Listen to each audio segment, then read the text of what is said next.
So, prediction markets. They're sold to us as these amazing, revolutionary truth engines. The idea is you can find objective reality just by letting people bet on it. Simple, right? But what if? What if they're not actually finding the truth? What if they're manufacturing it instead? Let's dive into that. And that brings us to this powerful quote. It's from Shane Copeland, the CEO of Polymarket, which is one of the biggest platforms in the space.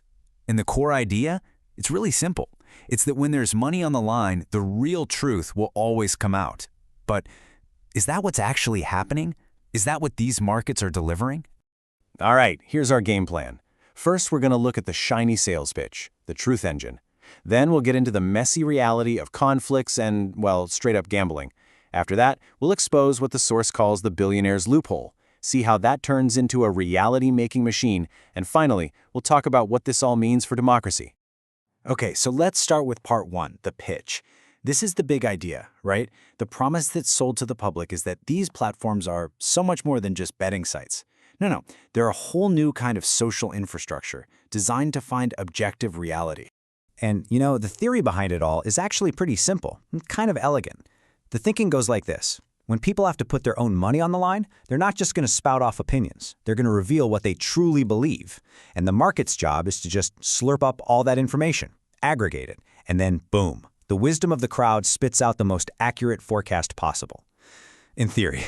And just listen to how the CEO of Kalshi, a major US-regulated platform, puts it.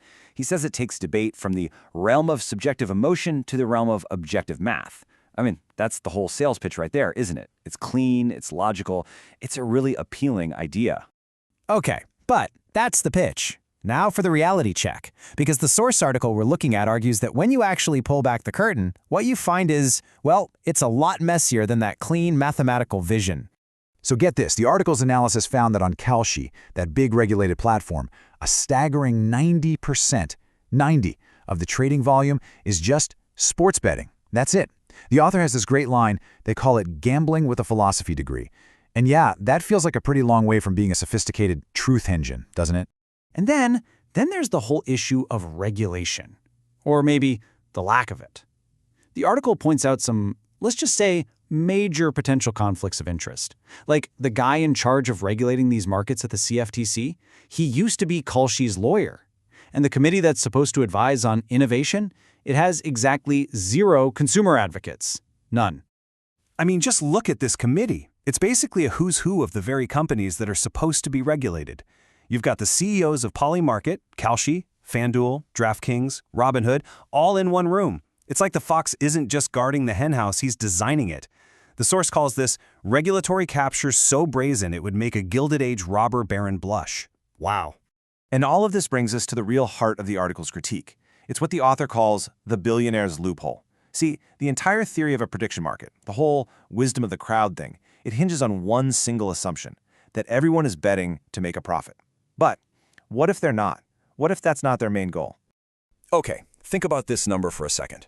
$5 million. Seriously, what does $5 million mean to you? Because here's the absolute crucial difference. For a regular person, you or me, $5 million is life-changing, generational wealth. A bet that size, that's not just a bet, that's a statement of massive conviction. But for a billionaire, that same $5 million can be just another line item on a marketing budget, a tool to shape a narrative. And this is what the author calls the epistemological wealth gap.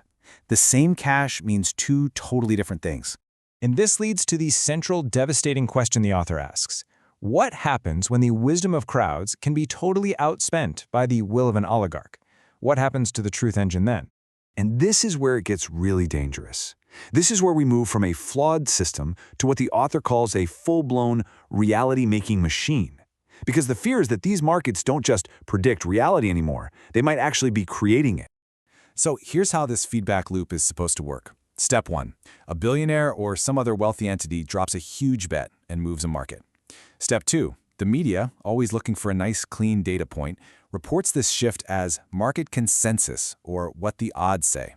Step 3. The public sees this and their opinion is influenced. I mean, the market says it's likely, right? Step 4. That shift in public opinion can actually make the outcome more likely to happen. And finally, Step 5. The market looks like it was correct all along, which just validates the whole mechanism. It's a perfect, self-fulfilling prophecy machine. But putting all that aside for a second, is the system even good at finding simple, objective truths? The article highlights some just absolutely bizarre examples. You had a market about a meeting between Biden and Trudeau that resolved to no, even though the meeting happened, all because of a tiny technicality in the official source. There was a whole debate that raged over whether President Zelensky was technically wearing a suit. And my favorite, a market resolved no on a company's stock call because an executive mispronounced Warner Brothers. I mean, come on. The author says this looks a lot less like a truth factory and a lot more like loophole lawyering. So what are the ultimate stakes here? What's the endgame? The final section of the article really zooms out and frames this as a fundamental clash, a battle between democratic ideals and the raw power of the market. And the article draws this really powerful parallel to the Citizens United Supreme Court case. Think about it. For years, the debate has been, is money a form of speech in politics? Well, this is the next step.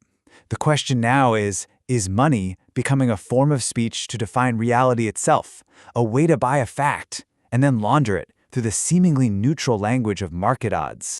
So to fight this, the author lays out a pretty clear blueprint for what real regulation could look like. It's not that complicated, really. Things like position disclosure, so we know who the big bettors are, concentration limits, so one person can't just manipulate the whole market, guidelines for the media on how to report this stuff, and of course, a strict, clear separation between the regulators and the platforms they're supposed to be regulating. It's a call to start treating these things not like fun little games, but like the powerful tools with serious societal impact that they are. And that brings us right back to where we started. The article ends with this incredibly sharp, provocative twist on that quote from the Polymarket CEO. Remember, nothing is more valuable than the truth? The author's response is simple. He's right. That's why billionaires are buying it. And that really leaves us with the ultimate question, doesn't it?